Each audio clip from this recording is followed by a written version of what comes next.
Hello दोस्तों, नमस्कार। मेरा नाम है विनय और आप देख रहे हैं विनय की पाठशाला। आज दोस्तों हम लोग इस वीडियो में डिस्कस करेंगे कक्षा 8 की दक्षता अभ्यास 8 के प्रश्नों को, जो कि यूनिट 8 वर्ग समीकरण से लिए गए हैं।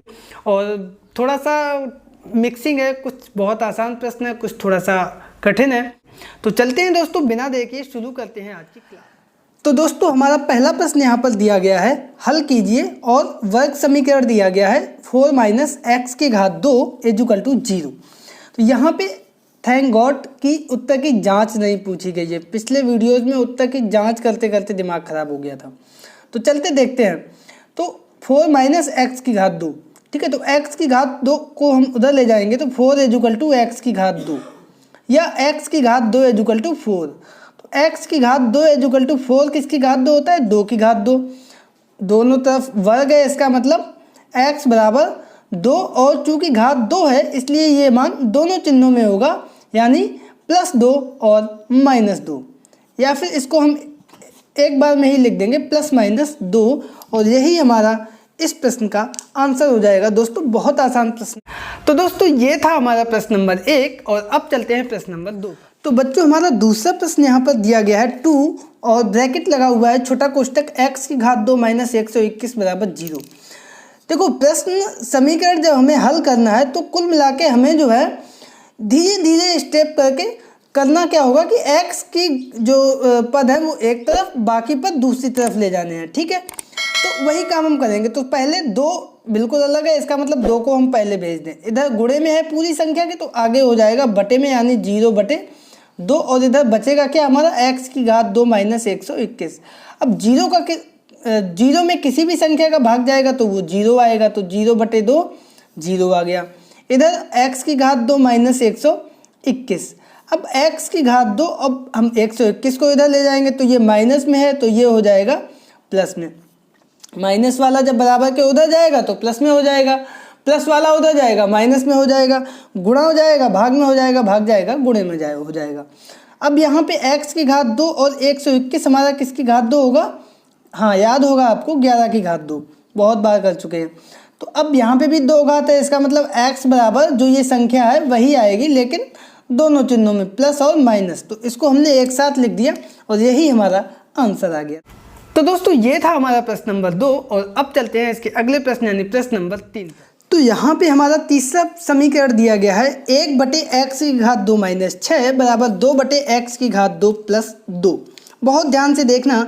अब हम यहाँ पे कैसे बढ़ेंगे आगे। देखो दोनों तरफ जब बराबर के बटे की संख्याएं होती हैं तो हम कुछ नहीं करते हैं, तिर्यक गुणा से हम बढ़ते हैं आगे। तो हम लिख देंगे यहाँ पे तिर्यक गुणा करने पर, और तिर्यक गुणा में क्या होता है, एक तरफ की हर दूसरी तरफ के अंश से गुणा होता है, ठीक है। इसका इसमें, इसका इसमें। तो 1 का गुणा होगा x की घात 2 धन 2 में, बराबर 2 का गुणा होगा x की घात 2 - 6 में। अब ये अंदर गुणा कर दो तो 1 का गुणा होगा तो वही संख्या रहेगी, 2 का गुणा होगा तो 2x की घात 2 - 6 दूनी 12। अब x की संख्या है एक तरफ और बाकी एक तरफ, तो x की घात 2, ये 2x की घात 2 इधर किसका है? प्लस का है, तो बराबर के इधर आएगा माइनस का हो जाएगा, बराबर -12, और ये +2 इधर है माइनस के हो जाएंगे। यहाँ पे प्लस का 1 माइनस के 2 यानी माइनस के x की घात 2 बचेंगे, -2 - 12 हो जाएगा -14। यहाँ तक आ गया होगा आपको समझ में, माइनस से माइनस हो जाएगा हमारा कैंसिल, तो x की घात 2 = 14।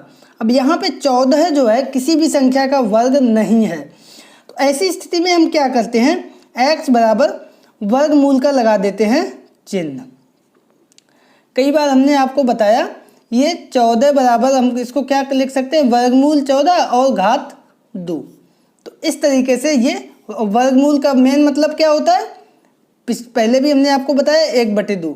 तो ये इस तरह से बेसिकली हमने लिखा, और घात पे घात का गुणा होगा, 2 से 2 कट जाएगा, कुल मिला के हमारा 14 ही आएगा, ठीक है।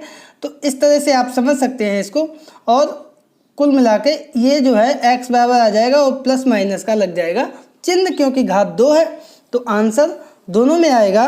तो इस तरीके से आपने देखा कि इस प्रश्न का हमारा आंसर हुआ जाके ± वर्गमूल 14। तो दोस्तों अब चलते हैं इसके अगले प्रश्न यानी प्रश्न नंबर 4 पर। अब दोस्तों यहाँ से थोड़ा सा प्रश्नों का स्तर कठिन होना शुरू हो गया है। बहुत ध्यान से देखना, कठिन कुछ नहीं होता है, थोड़ा सा आपको ध्यान लगा के देखना है, क्योंकि एक बार जब समझ में आ जाएगा तब यही प्रश्न आपको भी हमारी तरह बहुत आसान लगने लगेंगे। तो दोस्तों यहाँ पे चौथा दिया गया है x की घात 2 बटे x की घात 2 प्लस 2 प्लस x की घात 2 माइनस 5 बटे x की घात 2 माइनस 6 बराबर 2। यहाँ पे देखो है वर्ग समीकरण, तो हम कोशिश करेंगे कि घात 2 से ज़्यादा ना जाए। वैसे तो एक तरीका यहाँ पे क्या है, इन दोनों का लासा ले लो और हल करते जाओ, तिर्यक गुणा कर दो, आ जाएगा, आंसर आ जाएगा उससे भी। लेकिन हम क्या करेंगे, घात 2 से ज़्यादा नहीं होने देंगे। तो ऊपर जो ये घात 2 है इनको हमें हटाना है। कैसे हटाएंगे, देखो बटे में है हमारा x की घात 2 प्लस 2। अब ऊपर भी अगर प्लस 2 आ जाए तो ये संख्या हमारी कट सकती है। कैसे आएगी, देखो x की घात 2 ये था, तो यहाँ पे हम क्या करेंगे, प्लस 2 माइनस 2। कोई भी बराबर संख्या हम जोड़ दें और घटा दें तो इसका मतलब उसमें कोई अंतर नहीं आएगा। ये हो गया प्लस, इधर भी देखो बटे में था x की घात 2 माइनस 6, यहाँ पे है x की घात 2 माइनस 5, यानी माइनस 6 करने के लिए माइनस 1 करना पड़ेगा। अब जब माइनस 1 किया तो उसके साथ प्लस 1 भी होगा, क्योंकि जो जितनी संख्या माइनस करो उतनी ही वहीं पे प्लस कर दो तो कोई अंतर नहीं पड़ेगा। लेकिन वहीं पे ऐसा नहीं प्लस 2 यहाँ किया माइनस 2 यहाँ कर दें, जहाँ पे जो किया वहीं पे प्लस माइनस दोनों में कर दें। अब ऐसे 2 से 2 कट जाएंगे तो वही संख्या आ जाएगी, 1 से 1 कट जाएगा तो यहाँ पे वही संख्या आ जाएगी। लेकिन हमें ऐसे नहीं काटना है। अब हम क्या करेंगे, ये एक तरफ लिख लेंगे, 2 भागों में तोड़ देंगे इसको, इस पूरे को हम 2 भागों में तोड़ेंगे। कैसे, x की घात 2 प्लस 2 बटे x की घात 2 प्लस 2। अब ये माइनस 2 बचा तो माइनस 2 बटे x की घात 2 प्लस 2। 2 हिस्सों में टूट गया ये प्लस का चिन्ह। यही काम यहाँ पे भी करेंगे, इसको एक जगह और इसको एक जगह, 2 भागों में तोड़ेंगे तो x की घात 2 माइनस 5 और माइनस 1 माइनस 6 बटे x की घात 2 माइनस 6, और ये प्लस 1 बटे x की घात 2 माइनस 6 बराबर 2। देख लिया।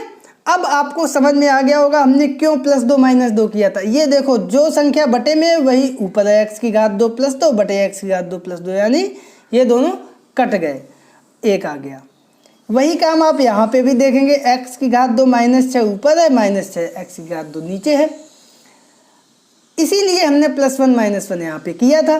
तो देखो यहाँ पे भी ये कट गए, 1 आ गए। तो अब नीचे हमारा क्या आएगा, 1 माइनस 2 बटे x की घात 2 प्लस 2, और इधर भी प्लस 1 बटे x की घात 2 माइनस 6 बराबर 2।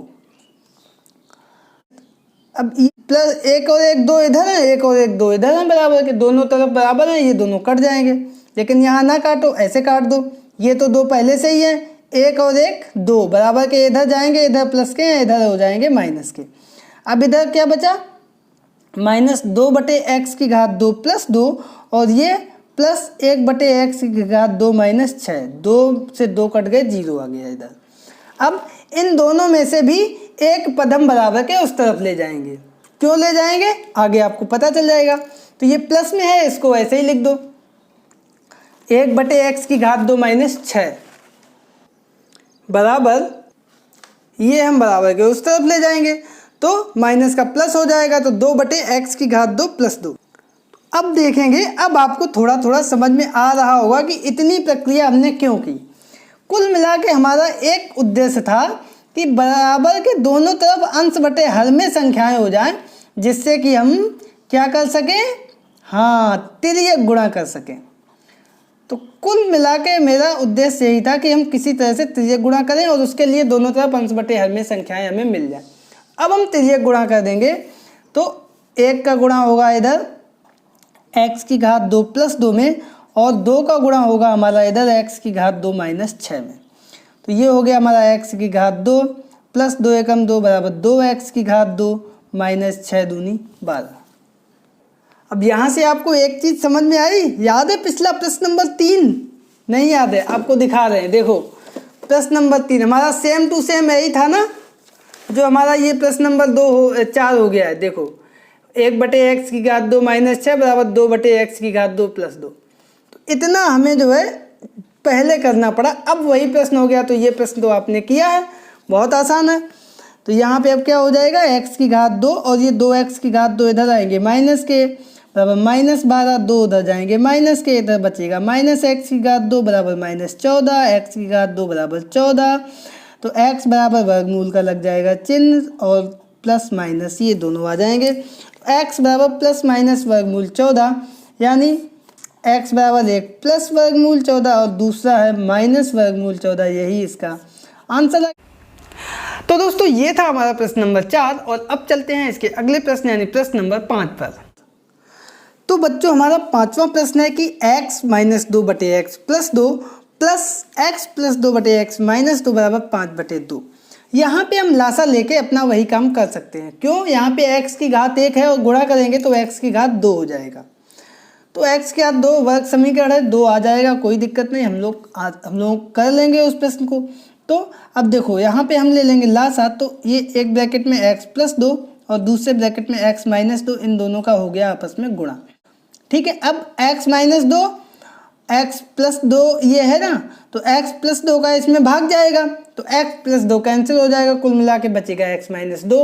या यहाँ से इस तरह समझ लो, इस x माइनस 2 का इसमें गुणा हो जाएगा, सीधा सा यहाँ लिख देंगे x माइनस 2 की घात 2 प्लस का चिन्ह।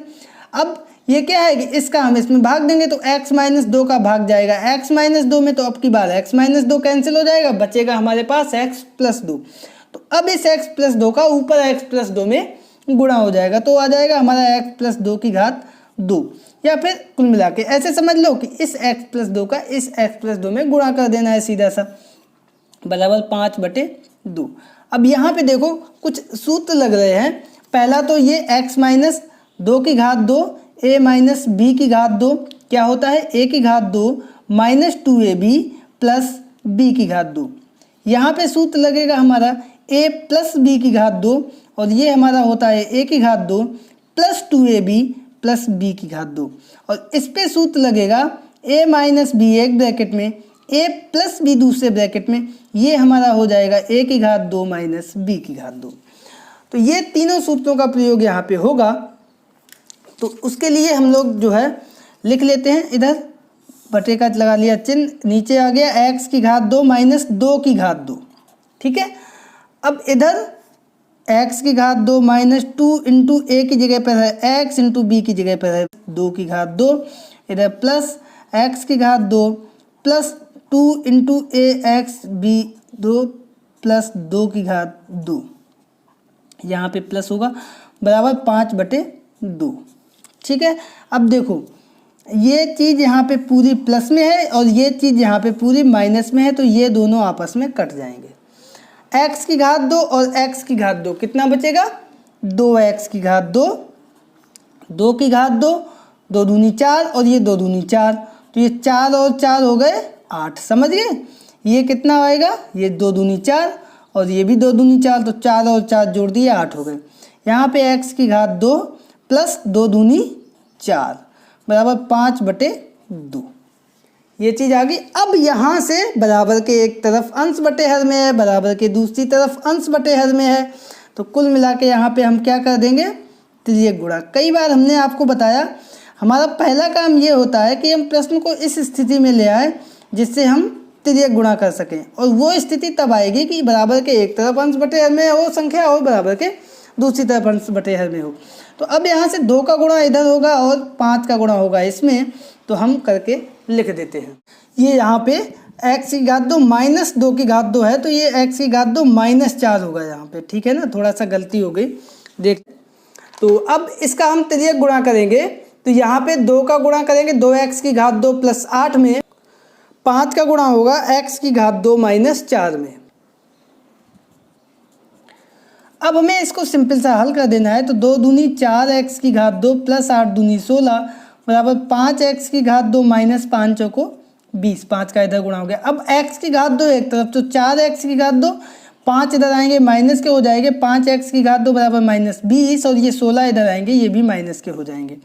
यहाँ से माइनस के 5 प्लस के 4 यानी माइनस के 1x की घात 2 बचे, 20 और 16 माइनस के हो गए 36, माइनस से माइनस कैंसिल हो गया, तो x की घात 2 बराबर 36, और 36 हमारा किसकी घात 2 होता है, 6 की घात 2, तो x की घात 2 बराबर 6 की घात 2। इसका मतलब x बराबर यहाँ पे घात 2 है, तो दोनों चिन्हों में आएगा ±6 और इस प्रकार से ये हमारा आ गया आंसर। तो दोस्तों ये था हमारा प्रश्न नंबर 5 और अब चलते हैं अगले प्रश्न यानी प्रश्न नंबर 6 पर। तो बच्चों हमारा 6वां प्रश्न यहाँ पर दिया गया है कि वह संख्या ज्ञात कीजिए जो अपने व्युत्क्रम के बराबर हो। बहुत आसान है, फिर भी हम इसको पूरा प्रॉपर तरीके से लगाते हैं। तो हम मान लेंगे कि माना संख्या हमारी है x, ठीक है।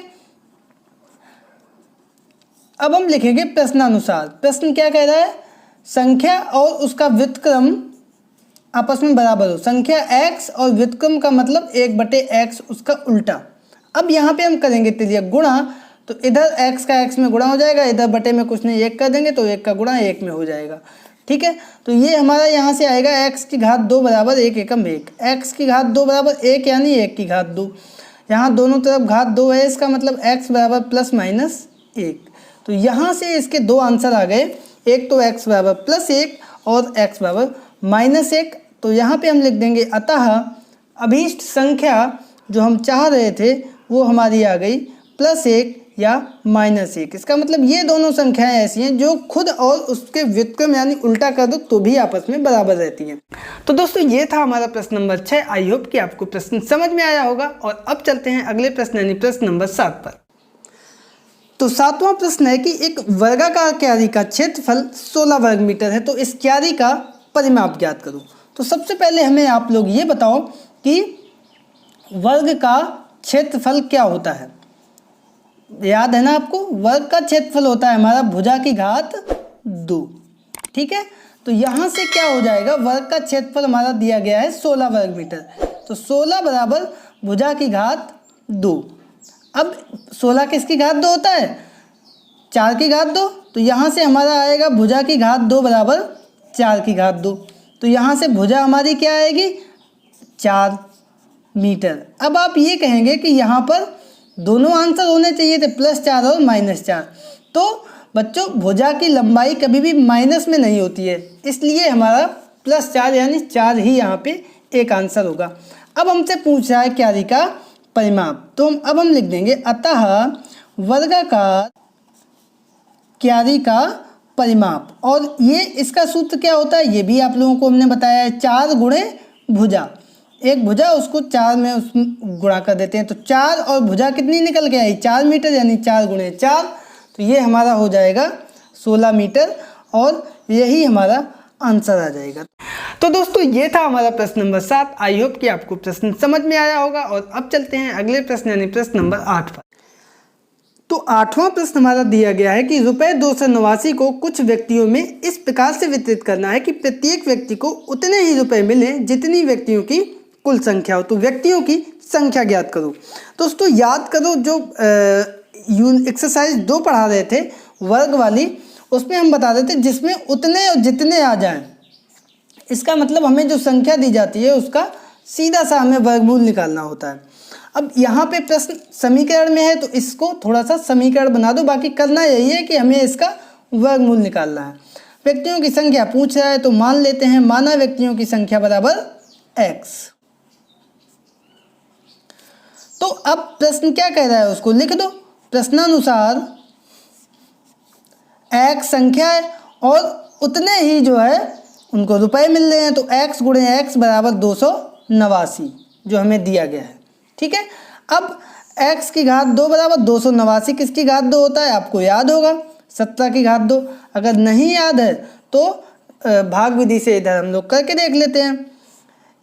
किधर से हम बनाएंगे, हाँ इधर से हम बनाएंगे जोड़े 2, 1 एकम 1 एकम 1 1 एकम 1 1 और 1 2, 2 में से 1 गया 1, 8 9 89।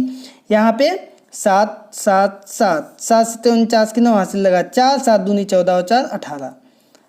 तो ये 189 से 189 गया 0 और ये 17 जो आ गया यही हमारा वर्गमूल आ गया, यानी 17 की वर्ग बराबर 289। तो यहाँ से x बराबर आएगा +-17। अब व्यक्तियों की संख्या माइनस तो हो नहीं सकती, तो ये +17 और -17 दो माना तो -17 होगी नहीं, व्यक्तियों की संख्या नकारात्मक नहीं होती है, तो ये +17। तो यहाँ से x बराबर 17 हमारा आंसर आ गया। तो अब हम यहाँ पे लिख देंगे अतः व्यक्तियों की संख्या बराबर 17। तो दोस्तों ये था हमारा प्रश्न नंबर 8। आई होप कि आपको समझ में आया होगा। और अब चलते हैं अगले प्रश्न यानी प्रश्न नंबर 9 पर। तो बच्चों हमारा 9वां प्रश्न है यहाँ, एक कमरे की लंबाई उसकी चौड़ाई की 5/4 गुनी है। यदि कमरे की फर्श का क्षेत्रफल 20 वर्ग मीटर हो तो उसकी लंबाई तथा चौड़ाई ज्ञात कीजिए। तो यहाँ पे क्या कह रहा है कि लंबाई चौड़ाई की 5/4 गुनी है, यानी हमें मानना पड़ेगा सबसे पहले चौड़ाई। तो हम मान लेते हैं, माना कि चौड़ाई बराबर x मीटर। अब ये मीटर में क्यों माना, क्योंकि क्षेत्रफल वर्ग मीटर में दिया गया है, हर चीज़ देखनी पड़ेगी। तो लंबाई हमारी कितनी आएगी प्रश्न के अनुसार से, 5/4 गुनी है चौड़ाई की। तो x गुणे 5/4 यानी 5/4x मीटर। अब हमसे कह रहा है कि क्षेत्रफल इतना है, तो हम लिख देंगे प्रश्नानुसार क्या हमसे कह रहा है, कमरे का क्षेत्रफल बराबर 20 वर्ग मीटर। अब वैसे क्षेत्रफल का सूत्र क्या होता है, लंबाई गुणे चौड़ाई। तो लंबाई है x, चौड़ाई है 5/4x बराबर 20 वर्ग मीटर। तो यहाँ से x और x हो गया हमारा x की घात 2, 20 और 5/4 बराबर के इस तरफ जाएगा, पलट जाएगा, 4/5 हो जाएगा। तो 5 चौको 20। तो x की घात 2 हमारा यहाँ से निकल के आएगा 4 की घात 2। तो यानी x बराबर +-4। अब ये है भुजा, तो यहाँ पे +4 और -4 दोनों आंसर होंगे। तो -4 हमारा होगा नहीं, +4 हमारा आंसर होगा इसका। और x हमने मानी थी चौड़ाई। तो ये हमारी यहाँ पे चौड़ाई कितनी निकल के आएगी, अतः चौड़ाई बराबर x यानी 4 मीटर। तो लंबाई हमारी क्या हो जाएगी, लंबाई हमारी थी 5/4x, 5/4 गुणे x यानी 4, 4 से 4 कट गया, लंबाई आ गई हमारी 5 मीटर। तो दोस्तों ये था प्रश्न नंबर 9। आई होप कि आपको प्रश्न समझ में आया होगा। और आज के इस वीडियो में इतना ही। और अब ले लीजिए आज का होमवर्क। तो होमवर्क में हम इसी में जो ये प्रश्न है, प्रश्न नंबर 14 और 15 थोड़े से कठिन प्रश्न हैं, लेकिन आप लोग इन दोनों प्रश्नों को कर। तो होमवर्क में आपको ये दोनों प्रश्न जो है सॉल्व करके हमें बताने हैं और आंसर अपने नाम के साथ कमेंट बॉक्स में कमेंट करके हम तक अवश्य पहुँचाएं। तो दोस्तों मिलते हैं कल फिर एक नए वीडियो के साथ। तब तक के लिए हंसते रहिए, मुस्कुराते रहिए। नमस्कार।